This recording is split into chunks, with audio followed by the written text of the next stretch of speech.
From Washington, this is the HPS Macrocast with Hamilton Place Strategies and Markets Policy Partners. Good morning. It's Friday, September 10th, and you're listening to the HPS Macrocast. I'm Bryan DeAngelis, in for Tony Fratto this week, and I'm here as always with John Fagan and Brendan Walsh from Market Policy Partners. Quite a busy week, guys. We have a lot to talk about. Biden's new plan to stop Delta, jobs, inflation, China, and I'm excited to be hosting this week as we bring back one of our good friends and regular Macrocast guests, John Dick of Civic Science, who will help us break this all down from a consumer viewpoint as well. But let's start with Biden's bold new Delta plan. He came out yesterday. I guess you could say the president is out of patience with the unvaccinated, and we're moving away from carrots and we're moving towards sticks with a pretty aggressive plan to really pressure companies to mandate vaccines, or at least mandate testing to get, folks, healthcare workers, et cetera, sort of back and really try to put a stop to the Delta spread. So I'm curious. I want to break this down both from kind of how people are feeling about this, but also what this might mean, given the jobs reports of last month and other news. So John Dick, maybe I'll start with you. How are people, feeling in general about Delta and return to work? And what do you think this plan might do for this fall? Well, I mean, if you're going to give me an hour to answer, I can cover all of it. I mean, first of all, thanks for having me back. It's great to be here. Look, so let's start with the obvious one is, of course, concerns about Delta are continuing to rise. That has, of course, caused people to reconsider things like going back to work and companies having people come back to work. But meanwhile, you've got and also driving that has been just a growing level of dissatisfaction at work, particularly among young people. Since people started going back to the office, they were actually working remote better anyway. So some people, there's a lot of mixed feelings about it. One of the things we're seeing now, it's kind of a new phase of it in our data, and it's a little bifurcated though, is you've got this new group of people who are historically, sorry about my dog, who are historically pro caution about COVID. And they are now kind of burned out on it, right? They're all right, I've been vaccinated. I've done my part.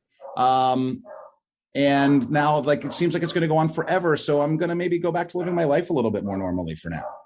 Yeah, we saw a big excitement. I mean, just speaking about DC and my little bubble, you saw a ton of excitement this summer, right? That it seemed like COVID was defeated. July 4th, the president was on the cusp of declaring mission accomplished. Restaurants were reopening. People, I was buying concert tickets and getting back out there and feeling like if I'm vaccinated, I'm Superman and I'm great. And now Delta is kind of throwing that off. We're seeing more and more the idea that every company would come back after Labor Day. Now Microsoft and a lot are let's put those plans on hold for a while. So and I think you're touching on something that's important there, which is people had started to already accept a return to normal. And it's kind of they're not willing to let the rug get torn out from underneath them again, Right. And we had seen every metric we track in terms of how comfortable are you doing X right now? And X could be go to a restaurant, go to a concert, go to whatever. That how comfortable are you number had been declining pretty steadily since mid-June as Delta started to emerge. And over the last couple of weeks, it started to kind of improve, which is ironic because there's nothing about the numbers that are improving. And, people, I think people just sort of feel what I've done everything I was supposed to do. I've played by the rules, and now it looks like this thing's interminable. So I'm not going to continue. And again, this isn't an overwhelming number of people, but when we start to see a trend uptick like that, it's definitely. Yeah. Do you think it's because they feel the business community is on their side, right? You're seeing more vaccine. You have to show your vaccination record if you want to get into the concert hall. You have to wear the mask if you want to go inside the restaurant, but we'll accommodate you outside. It does seem like our economy as well is adjusting for COVID's here for a while. So let's set up a system where we can accommodate folks and get people back here. I think there's something to be said for that. It'll be really interesting to see what this Biden announcement yesterday does to that confidence level, particularly about return to work. And I know you want to spend some time on that, but I don't. We will. If people start to feel safer about going back to work, then they may. Well, I don't know, because as people started going back to work in the spring and in the summer, they were told to believe it was safer, but they were pretty unhappy about it. Like we're never going to put the toothpaste back in the tube about how much people like remote work, right? I think there's some people that, like, if I worked at Microsoft and they announced this week that they're not reopening their office, I would bet you the net reaction of Microsoft employees was a positive one. Yeah, I don't know that for sure, but the data would suggest that. Yeah.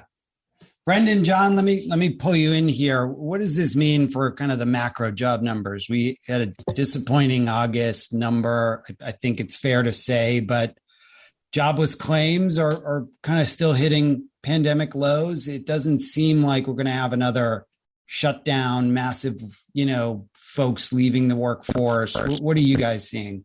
I think this week we got the jobs and labor turnover survey, and it was July, but it still is indicative. There was about 10.3 million job openings in America. So it's not that employers aren't trying to hire. It's a lot of, apparently people are not looking to go back to work. Right. You see that changing with the enhanced unemployment benefits? They expired, I forget, I want to say Monday or something. But there really hasn't been any evidence that, because we've had examples of states that have eliminated it. And there are like 25 states. It's a lot of states. Yeah. And it didn't really do anything in terms of the data to show that it either increased or decreased the ability to hire. So what do you make of, not to force you to look into your crystal ball, but thinking of Biden's plan, right? And if it's going to take some time, I imagine, but if employers start mandating vaccines or testing, do you see more folks returning to work, even in a remote setting? Do you think folks will get back into the workforce, or is this going to actually backfire a little bit? Well, I just kind of wonder. Go ahead, Brandon. Like, I feel like this is going to get caught up in courts and things like that. So, sure. well, we said we're doing it. It's really not going to be probably until 2022 before any of this starts to take hold. Yeah. There's also the sort of seasonal aspect. I don't want to make too much of this. It's pretty unscientific, but, back to work, the sort of doldrums of August and the summer. The hot, hazy, humid summer is not necessarily the most conducive season to, getting out there, pounding the pavement, looking for a job. It wouldn't be a huge surprise if people had put off some of those decisions about their job search until after Labor Day, until after, in a lot of cases, after their children went back to school, after they were able to feel comfortable that their schools are going to be open pretty consistently. And that's a testable proposition at this point. We'll see. And there's a lot of noise in the numbers. The economists have said that. We've seen very garbled data on non-farm payrolls and other places as well. It's certainly not just the labor markets. So the September, October, and November, back to school, back to work, enhanced unemployment rolling off. That sort of crisp fall air, time to get back out there. It's a little bit more motivating, perhaps. Yeah. But also, just naturally, the Delta wave isn't forever. We've seen Delta crest in places like India. These waves are called waves for a reason, because they go up and down, and so some of the natural ebb and flow of the pandemic may play into the positive tailwind here, hopefully over the next couple of months. Here's some interesting data we've got that hot off the press, because I just ran this overnight. When we look at vaccine uptake and vaccine support or opposition for vaccine mandates, vaccine uptake is significantly higher among people who work at companies with 100 or more employees. right? Meaning reticence and anti-vax sentiment is much higher. Like, makes sense. Yeah. Right. Like, and so like, there's still going to be a massive wave of non-vaccinated people that aren't going to be affected. Even if this, like, you're right, Brendan, this is going to be caught up in courts for a long time. But even if it was a sweeping policy that existed tomorrow, you're still going to have like 50% of these people or more that work in smaller companies that aren't going to necessarily be affected by that. And if you think about where those companies are located, probably geographically and sociopolitically, they're not going to voluntarily institute mandates either, right? Yeah, I think you're going to get another 2 to 5% vaccinated because of this. So we might get ourselves up to 80, but I don't think we're ever going to do any better than that. Right. Yeah. Where do you think that's felt the most? This is also a Democrat thing. I would imagine a lot of the unions are going to fight this.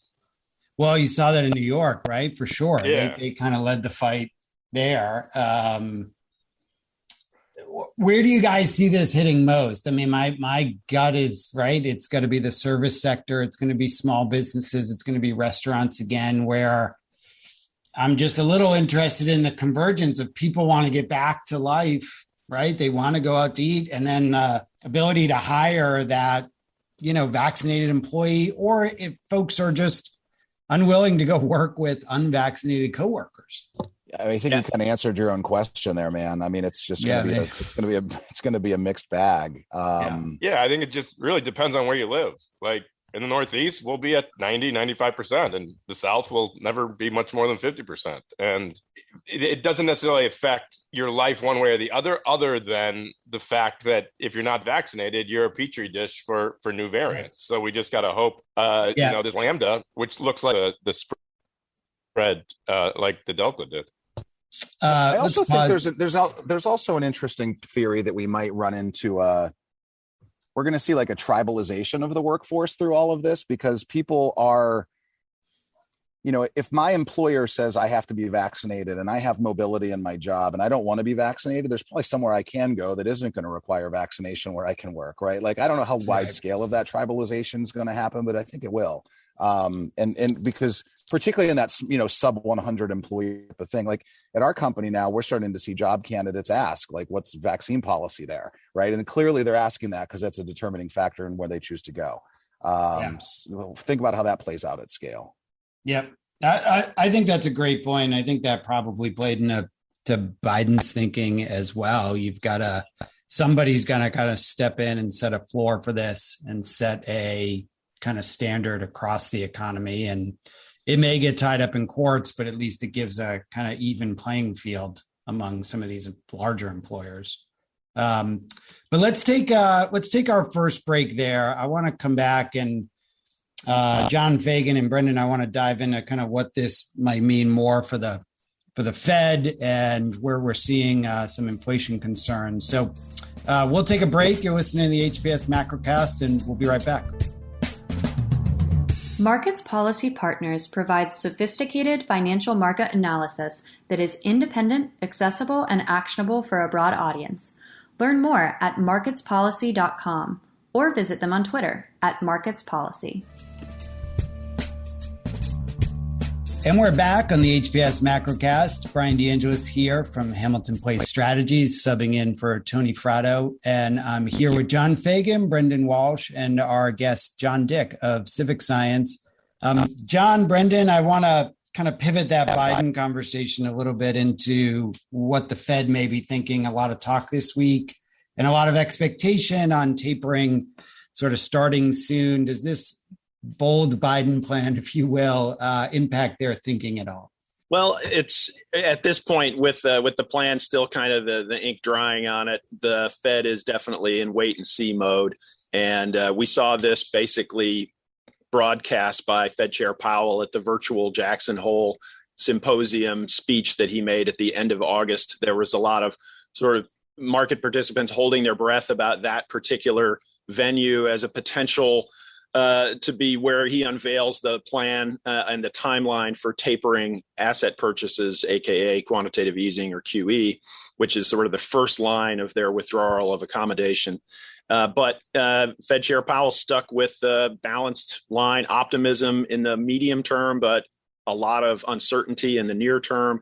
and no hurry, charting a cautious and gradual course to beginning this taper of asset purchases. And so then we got the non-farm payroll number for August, which was, as we discussed last week, disappointing. And that basically took the September Fed meeting off the table as the venue for announcement. And we've even seen some of the more prominent hawks on the FOMC, like Atlanta Fed President Bostic and even Dallas Fed President Kaplan, come out and say that this really does highlight some of the uncertainties, and we don't have to be in a big rush. And they're both kind of on the same page with even the doves on the committee, which is it's certainly possible that taper might be appropriate later this year.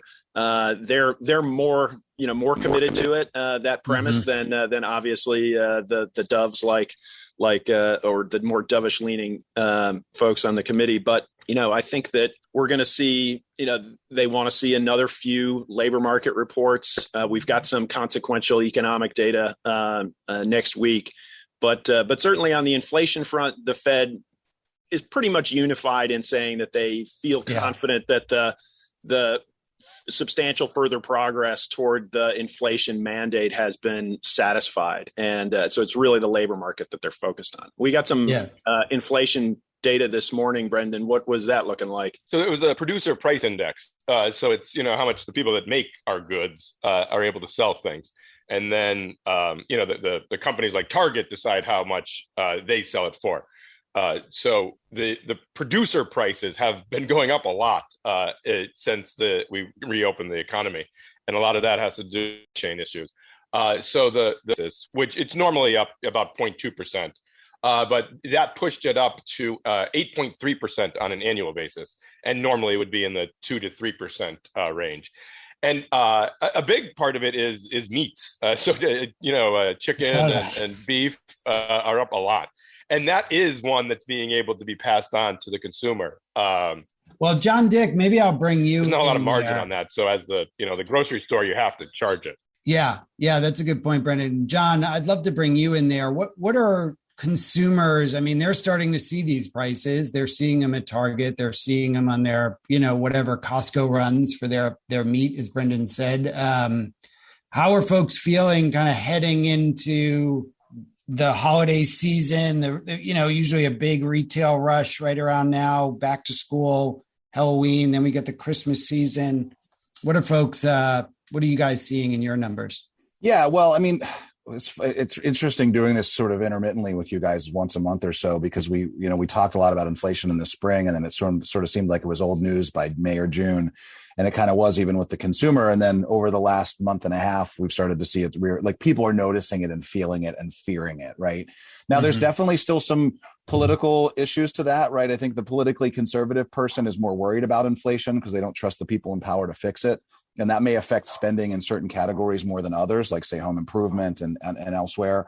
But look, at the end of the day, let's just remember that the average consumer is still sitting on a lot more cash, right?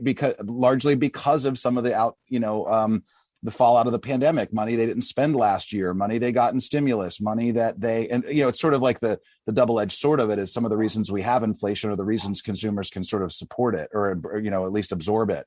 And so, I get asked every minute of every day, like what I think the holiday season's going to look like. And what I know is people are going to spend a ton of money. What we don't know yet is where. And that's really, you kind of need to be an epidemiologist to know the answer to that question, because it's going to have a lot to do with, if COVID is raging, we're going to see categories boom that we saw boom last year, right? Categories like, home electronics, home office, home decor, outdoor, those things will boom if COVID's still booming. If COVID slows back down again, we're going to see a lot of money in retail. We're going to see a lot of money in travel, right?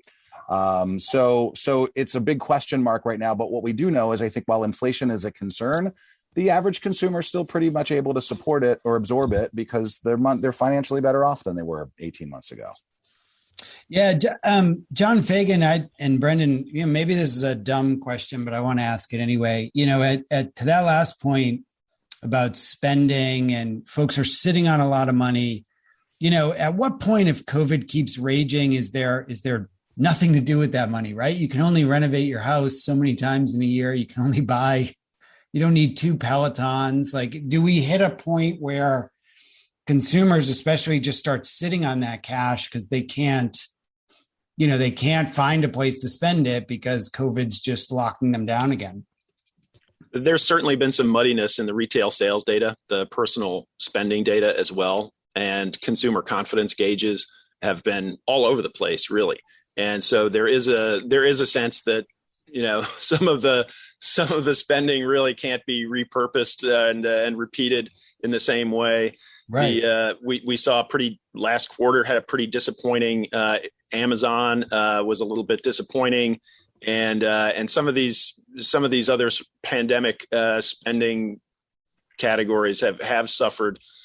But at the same time, you're seeing a lot of money going into the stock market, into investments, into assets. That's certainly been an avenue, outlet, so to speak. Have you paid attention to the trading card market lately? Cards that literally 2 years ago were worth $1 are worth like $500 now. It's gone parabolic, and I think it's entirely related to a bunch of people got a bunch of money and they're stuck at home and it's a hobby. Yeah. Yeah. That's funny. We are starting to see interesting things in some retail categories, though. Like I saw, like golf equipment is golf equipment sales. I just saw numbers from the NPD group yesterday. Is like way down. Like certainly way down compared to last year, like a little bit more on par with what they were in 2019. Because like those big categories, you only buy one set of golf clubs, right? It's not like everybody bought them. Right, everybody bought them. I think you might see that in some outdoor categories like kayaks and tents and stuff like that. You don't need to replenish those once a year, right? So we might see shifts in other, like accessories, saying in skiing accessories, for example. We might see something more positive, but like a lot of it's just sort of cycled through. We've spent all the money in the categories that we can, and even if I wanted to buy another guitar, why would I? Well, maybe a guitar is a bad example. And you see that on the home renovation front too, right? I tried to get a deck repaired and you couldn't find lumber or a contractor for a year. And then, are we going to hit next summer and I'm the only customer? Yes. That's a really good point. The flip side of this is availability. And if you'd love to put in a new pool. We're not putting in a new pool. If you wanted to try something like that, good luck. There are places where you can't get it, like the kayaks aren't in stock. We've talked about used cars being depleted and so forth. It really is meaningful in certain areas of consumption. All right. Well, one thing that did slow home improvement through the summer was lumber prices. That did get people to sort of like delay that. So that probably took some of the steep curve out of it, but it's just going to protract it. People will start to do those projects again as lumber prices come back down. Right. And this circles back to the inflation issue, which is inflation. It's pretty clear from the data that inflation is really about supply bottlenecks, about disruption of the supply chain, about unavailability of products and unavailability of labor, large part because of the pandemic. And that is it. Our higher interest rates is less monetary accommodation really the right prescription for that? That's a challenging question. And is it fuel on the fire? Is it or is it just a totally inappropriate kind of mismatch of policy versus problem?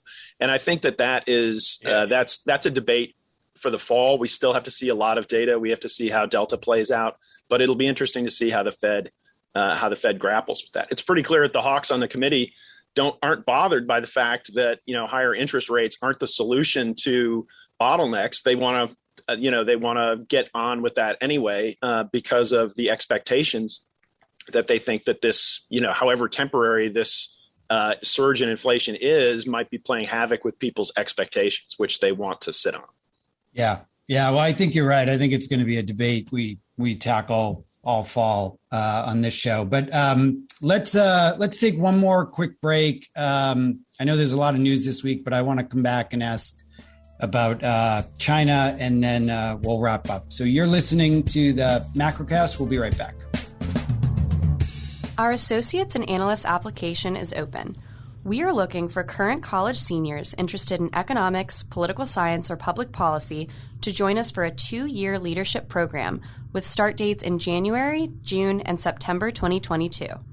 Apply today and work on the top debates and policy issues in tech, healthcare, energy, trade, and more. You can apply by visiting the careers page on our website at hamiltonplacestrategies.com/careers. We're back on the HPS Macrocast. John, Brendan, I want to just, a lot of news this week, but I did want to ask about China, and I think Biden made some inroads last night. Tell us a little bit more about what you guys are tracking there. Yeah, we've been monitoring very closely the situation with the Biden administration continuing the pressure that the Trump administration applied to China on a variety of different fronts. And the Biden administration has tightened up even on some of those. The relations have been very frosty, and we saw overnight maybe a hint of a thaw. The Biden administration, President Biden reached out and asked for a phone call that was granted, and President Xi and he talked for 90 minutes last night, according to the reports. And on the report, it was characterized as constructive both by the White House and by Chinese state media. They emphasized different elements of the conversation, of course, but there was a sense of perhaps a ratcheting down of the tensions, of thought process that might go toward where they can cooperate, like on climate change and some of these other areas of common ground that have been increasingly narrowing over the past few years. First conversation really since the start February. Of his presidency. Yeah. They had a high level conversation in February, and the conversations, the dialogue and engagement at the lower levels of the administration really hadn't gone anywhere. Those had been sort of notably testy. And while this is happening, obviously, the Chinese government has been engaged in a campaign against its own private sector, this regulatory this regulatory offensive, so to speak, that really is hitting tech companies the hardest, but really across the spectrum of Chinese private sector companies.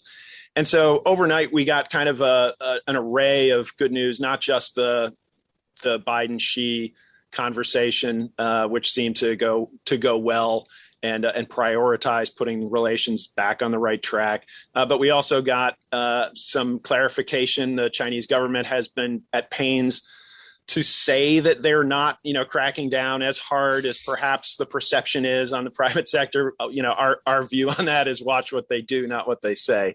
Right. But there was also some credit data that showed a bounce back in Chinese credit, the expectation that perhaps the People's Bank of China can loosen up a little bit on the liquidity and make up some of these differences. And heavily indebted and beleaguered China property developer Evergrande was granted a leeway to renegotiate some of its interest payments, forestalling the end game for this private sector debt bomb that is ticking in China's property markets. Yeah, great. Well, certainly a lot more to come on that, I'm sure, as well in the coming weeks. But Brendan, why don't you help wrap us up? What are we looking for next week? We have a lot of industrial production data from around the globe. We have a lot of consumer price inflation, both here in America and China and also in Europe. And then the big one is retail sales. We get the U.S. number, but we also get it for most of Europe and also China. So there's a lot for policymakers to digest next week. Great. Well, exciting news for you guys. I think I am back next week as well as Mr. Fratto continues his vacation. But as always, great to be with you guys. Great show. I do want to end, as I think most of our listeners know, tomorrow is the 20th anniversary of September 11th, a somber moment in our country's history. I know many of us have friends and families who probably lost someone close to them that day. And so we'll keep them in our thoughts here as the country steps back and reflects on that moment. But we appreciate all our listeners and everyone joining today. Special thanks to John and Brendan, as always, and especially John Dick for coming back on. You're listening to the HPS Macrocast. I'm your host, Bryan DeAngelis, and we'll be back with you again next week.